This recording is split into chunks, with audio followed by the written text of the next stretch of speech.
Kwanza ni habari za dunia na msomaji ni Regina Mziwanda. Kiongozi mkuu wa Iran Ayatollah Ali Khamenei amesema kwamba Marekani haikupata faida yoyote kutokana na mashambulizi yake dhidi ya maeneo ya nyuklia ya nchi hiyo. Maafisa wa Iran wamethibitisha kwamba Marekani ilisababisha uharibifu mkubwa, lakini Ayatollah Khamenei katika taarifa yake kwamba kwa njia ya video tangu kumalizika kwa mzozo huo amesema kwamba hayo yalikuwa maonesho tu ya Rais Donald Trump. Wakati huo wakazi wa mji wa Tehran wameanza kurejea baada ya kukimbia wakati wa mashambulizi ya mabomu ya Israel, ingawa wengi wao wana hofu kuwa usitishaji vita utakuwa wa muda tu. Louis Doshe aliyeko nchini Tehran ameruhusiwa kuripoti kutoka Iran kwa masharti kwamba ripoti zake hazitatumiwa kabisa kwenye idhaa ya BBC lugha ya Kiajemi. Usafiri umeanza kurejea. Ndege za kwanza za kimataifa zitaanza kuingia leo. Unaweza kuona kwenye mitaa ya Tehran bado kuna migahawa, maduka na ofisi za serikali ambazo bado zimefungwa. Watu wengi waliondoka jijini humu wakati Israel ilipoanza mashambulizi na baadhi yao bado hawajarejea kwa sababu wanataka kuwa na uhakika kwamba usitishaji huu wa mapigano utadumu. Mkuu wa jeshi la Ukraine amesema vikosi vyake vimezuia mashambulizi ya hivi karibuni ya Urusi katika eneo la kaskazini mashariki mwa Sumi. Jenerali Oleksandr Syrskyi amesema mapigano katika eneo hilo yameimarishwa, akidai kwamba kile alichokiita mashambulizi ya majira ya kiangazi ya Urusi yalikuwa yakizimwa. Hata hivyo amesema kuna haja ya kuimarisha ngome zao haraka iwezekanavyo. Sumi inapakana na eneo la Kursk nchini Urusi ambapo maeneo yake yalitekwa na baadaye kuokolewa na vikosi vya Ukraine mwaka wa jana. Waziri wa mambo ya ndani nchini Kenya Kipchumba Murkomen amelaani maandamano ya kitaifa yaliyofanyika jana na kuyataja kama jaribio la mapinduzi dhidi ya serikali. Katika hotuba yake iliyotangazwa moja kwa moja kwenye runinga, Murkomen amesema vurugu hizo hazikuwa maandamano bali zilikuwa ugaidi uliovaa sura ya upinzani. Hayo yakijiri, shirika la Amnesty International nchini Kenya limesema watu 16 wameuawa, wengi wao kwa kupigwa risasi. Zaidi ya watu 400 wamejeruhiwa ikiwemo waandamanaji, polisi na waandishi habari. Maandamano hayo yalikuwa kumbukumbu ya mwaka mmoja tangu maandamano ya kupinga ushuru yaliyogharimu maisha ya watu zaidi ya 60. Waandamanaji wengi walikuwa vijana almaarufu kama Gen Z walikuwa wakidai haki, uwajibikaji wa polisi na mageuzi ya kiuchumi. Bosha Nyanje anaarifu zaidi. Mkurugenzi mtendaji wa Amnesty International Irungu Hatton ameambia BBC kwamba vifo hivyo vimehakikishwa kwa ushirikiano na Tume ya Taifa ya Haki za Binadamu ya Kenya pamoja na muungano wa mashirika ya kitaaluma ya haki za binadamu. Ameonya kuwa idadi hiyo huenda ikaongezeka kwani kuna watu zaidi walioumia vibaya na bado wako katika hali ya mahututi. Maandamano hayo yalianza kama matembezi ya kumbukizi ya amani ili kuadhimisha mwaka mmoja tangu maandamano ya kupinga ushuru ya mwaka jana ambayo yaligharimu maisha ya watu. Hata hivyo, katika miji kama Nairobi hali ilibadilika na kuwa machafuko. Polisi walitumia gesi za kutoa machozi na katika baadhi ya maeneo risasi za moto. Waandamanaji walijaribu kufikia majengo ya serikali ikiwemo bunge na ikulu, jambo lilosababisha kuzuiwa kwa maeneo hayo na mapambano makali. Wakati mwingine polisi walilazimika kurudi nyuma kutokana na wingi wa watu waliokuwa wakiandamana. Unaendelea kuisikiliza idhaa ya Kiswahili ya BBC. Na uzalishaji dawa ya kulevya aina ya kokeni unaongezeka nchini Colombia huku mahitaji yakiwa makubwa bara Ulaya na Amerika, hali ambayo imechochea biashara haramu kufikia viwango vya juu zaidi kuwahi kutokea. Ripoti za hivi karibuni ya kila mwaka kutoka ofisi ya Umoja wa Mataifa ya dawa za kulevya na uhalifu inaonyesha kuwa uzalishaji wa kimataifa umeongezeka kwa theluthi moja mwaka wa 2023 na sasa ni mara 4 zaidi ikilinganishwa na mwongo mmoja uliopita. Makundi ya uhalifu yaliyoandaliwa kutoka eneo la Balkani Magharibi yanaongeza ushawishi wao katika biashara ya kimataifa. Soko la dawa bandia pia linakuwa likichochewa na gharama ndogo za uendeshaji na hatari ndogo ya kugunduliwa kwa wazalishaji na wasafirishaji pia. Hii ni BBC. Kutoka kulia kwangu katika studio zetu hapa Dar es Salaam, huyo ni mwenzangu Regina Mziwanda alikusomea habari za ulimwengu. Haya ni matangazo ya Dira ya Dunia kutoka hapa idhaa ya Kiswahili ya BBC, ikikutangazia kwenye FM na redio ya shirika. Ukiwa nchini Tanzania unaweza kutusikiliza kupitia Radio 1 ya Dar es Salaam, Radio Free Africa, kadhalika na Radio Kwizera Ukongara. Nchini Kenya Must FM, Uganda Radio Lira, lakini Jamhuri ya Kidemokrasia ya Kongo Radio Muungano kule Beni, na internet katika bbcswahili.com. Pia unaweza kuchangia leo tutakayosikia kupitia ukurasa wetu wa Facebook msikilizaji, na hapo pia matangazo haya yanakujia moja kwa moja, rambaza tu andika BBC Swahili. Na kukaribisha tena jioni hii, uko nami Skola Kisanga nikiwa studio zetu mjini Dar es Salaam. Nairobi mwenzangu ni Martha Saranga. Martha, karibu. Asante sana Skola. Idadi ya vifo vilivyotokana na maandamano ya jana nchini Kenya imeongezeka na kufikia 16, huku wengi wao vikisababishwa na majeraha ya risasi. Shirika la Amnesty International limethibitisha idadi hiyo wakati huu bado kukiwa na mvutano nchini humo kuhusu maandamano ya Jumatano. Maandamano haya yalianza kwa amani kuadhimisha mwaka mmoja tangu maandamano ya mwaka jana ya kupinga ushuru. Lakini katika miji kama Nairobi hali ilibadilika haraka. Polisi walifyatua mabomu ya machozi, maji ya kuwasha na katika baadhi ya maeneo risasi za moto. David Mwangi ni mmoja wa vijana waliouawa kwa kupigwa risasi kwenye maandamano hayo ya hapo jana. David alikuwa na miaka 19 pekee. Mwandishi wa BBC Gladys Kigo amezungumza na mama yake ambaye sasa amebaki na majonzi baada ya kumpoteza mwanae. Anasema kuwa David hakuwa anaandamana alipokumbana na mauti. Mtoto alikuwa amesalala mpaka hiyo masaa ya 5:30. Kuna mahali nafanyanga kazi. Sasa mimi nikamuita fanye kuliasa furugu, nikasikia kienga sisi kitupwa. Kuna mahali nilikuwa mtoto wangu huyu mdogo anasomanga tuition.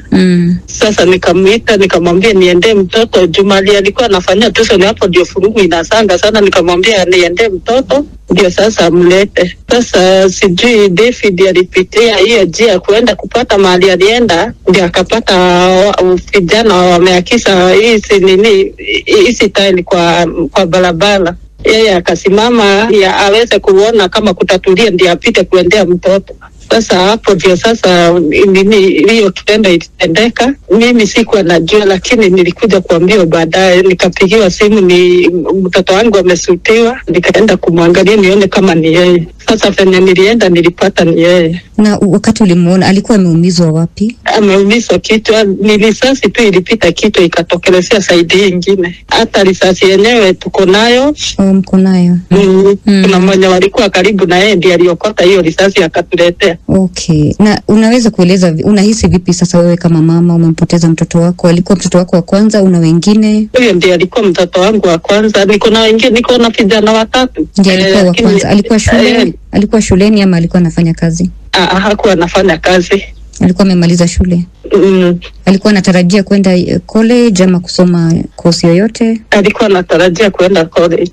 Alikuwa anataka kusomea nini? Alikuwa anataka makanika yani. Makanika. Unaweza kueleza unahisi vipi kama mama? Mimi hata nieleze, niko na mauchungu mingi juu ya huyo mtu alifanya hivyo kunipotezea mtoto. Mtoto ndiye alikuwa kwanza na ndiye alikuwa anamsaidia. Pole sana mama. Hiyo ndiye alikuwa anategemea kunisaidia tu, kama ni kitu ninataka, kama ni kuniendea maji ndiye alikuwa ananichotea maji, kama ni msigo juu ninafanyanga kazi ya kuuza ngwase ndiye alikuwa anaendea.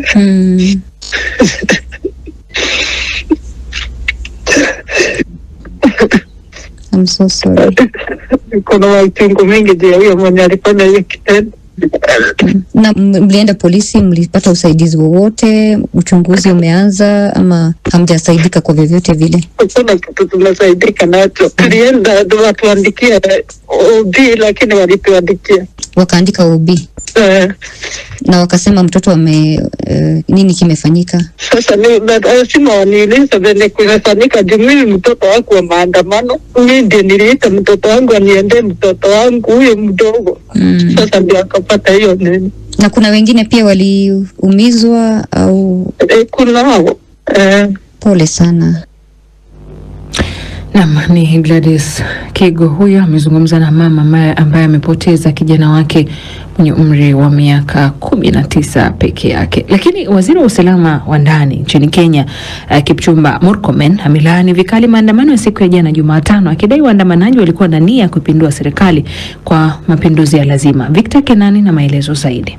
Katika mkutano na waandishi wa habari, waziri Murkomen alidai kuwa waandalizi wa maandamano hayo walikusudia kuigeuza serikali kupitia mpango kabambe. This is nothing to do with freedom of expression. Hili halihusiani na maandamano, bali ni jaribio linalokiuka katiba la kubadilisha serikali ya nchi hii. Kwa hivyo walichokifanya maafisa wa polisi hapo jana ni kuwa waliweza kuzuia jaribio la mapinduzi. Were able to foil an attempted coup. Waziri huyo aliwatetea maafisa wa polisi akisema kwamba hakuna ukatili uliofanywa na polisi wakati wa maandamano ya jana. Aliongeza kuwa polisi walikuwa wahanga wa machafuko hayo, kwani wengi walilengwa na waandamanaji. Our security agencies exercised remarkable restraint. Vyombo vyetu vya usalama vilionyesha kiasi kikubwa cha uvumilivu licha ya uchokozi. Nataka kuambia maafisa polisi mashujaa waliojeruhiwa wakilinda mali dhidi ya wahuni na majambazi wa kukodiwa. Tunahisi maumivu yenu na kujitolea kwenu kunaonyesha uzalendo. Truest expression of patriotism. Kwa mujibu wa waziri huyo wa usalama wa ndani, zaidi ya watu 10 wamethibitishwa kuuawa huku watu 400 wakijeruhiwa, Murkomen akidai kuwa 300 kati yao walikuwa maafisa wa polisi. Waziri huyo alisema baadhi ya mali au vitu vilivyoteketezwa ni pamoja na vituo 5 vya polisi, magari 88 ya polisi, magari 27 ya serikali za majimbo pamoja na magari 65 ya kibinafsi. Pia alisema kuwa bunduki 5 ziliibiwa kwenye kituo kimoja cha polisi huku 4 zikichomwa moto katika kituo kingine. Murkomen aliahidi kuwa wizara yake haitasita kuwakamata waandalizi na wafadhili wa maandamano hayo. Maandamano hayo yalikuwa yamepangwa kama maandamano ya amani kuadhimisha mwaka mmoja tangu maandamano ya mwaka jana ya kupinga nyongeza ya ushuru. Maandamano hayo yanaripotiwa kufanyika katika majimbo 27 kati ya 47 ya Kenya. Polisi walirusha mabomu ya machozi, maji ya kuwasha na katika baadhi ya maeneo risasi kutawanya umati wa watu. Baadaye hadi usiku, ripoti za uharibifu wa biashara, unyanyasaji wa kijinsia na wizi ziliripotiwa. Wengi wa walioandamana walikuwa vijana wa Kenya maarufu Gen Z, wakitaka mageuzi ya kiuchumi, uwajibikaji wa polisi na haki. Tukiendelea kuangazia hali ya mambo nchini Kenya, Zaina Kombo ni afisa kutoka shirika la kutetea haki za binadamu Amnesty International nchini Kenya, na anaanza kwa kunieleza mtazamo wa shirika hilo kwa mujibu wa ufuatiliaji wake wa maandamano ya jana nchini Kenya.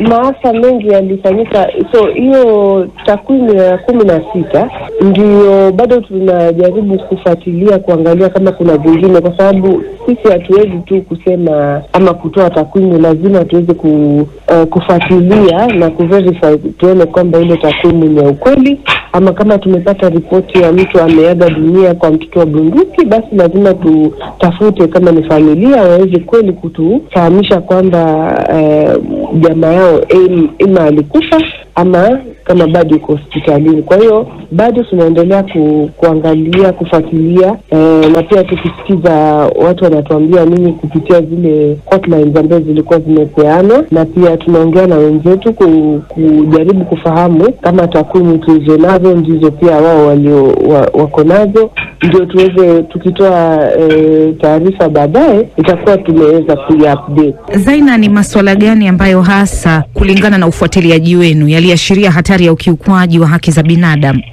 Kwanza tuliona mauaji. Haifai mtu kuuliwa kwa ajili tu ya kuwa kwa maandamano. Tukaona pia kulikuwa na ukiukwaji wa oda ya koti ile ya kusema kwamba stesheni za TV ziweze kuacha ile mainstream ama live stream ya matukio ambayo ilikuwa ni kinyume cha oda ambayo ilikuwa imetolewa na koti hapo awali. Tuliona pia watu wakipigwa na ile tear gas, wengine waliumizwa vibaya, na tumaini kwamba hata hizi picha wewe mwenyewe pia unaweza kuwa umeziona kwa mtandao, ambapo ile force ambayo ilitumika jana ilikuwa ni kupita kiasi, ambapo pia ni kinyume cha court order ambayo ilisemekana kwamba kutumia tear gas kwa watu ambao hawajajihami ni kinyume cha sheria.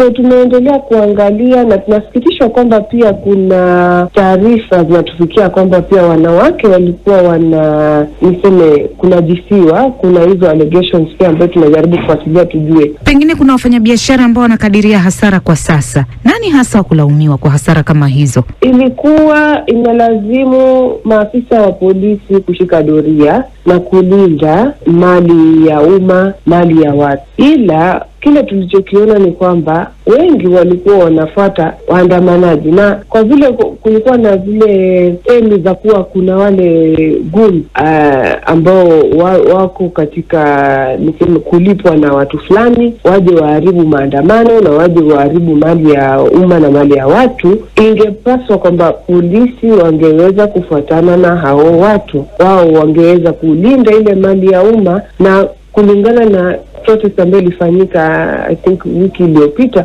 wale ambao walikuwa wahuni wengi wao walikuwa wametambulika, lakini mpaka sasa hivi